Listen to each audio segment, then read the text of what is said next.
মানুষ আমায় বোকা বলে।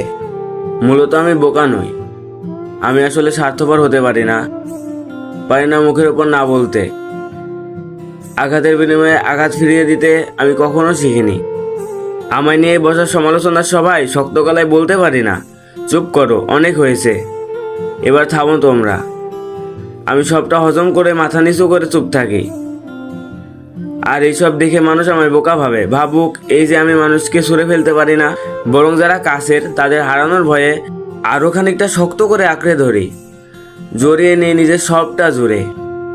এতে কতজন আমায় নিয়ে কত সমালোচনা করেছে, সে করুক। তোমরা আমায় বোকা, ভীতু, ব্যাকডেটেড ইত্যাদি ইত্যাদি বলো, সে যাই বলো, তবে বিশ্বাস করো স্বার্থপর কিংবা অহংকারী নই আমি মোটেও। আঘাত সহ্য করার ক্ষমতা আমার অনেক আছে, কিন্তু ভুলে যেও না আমি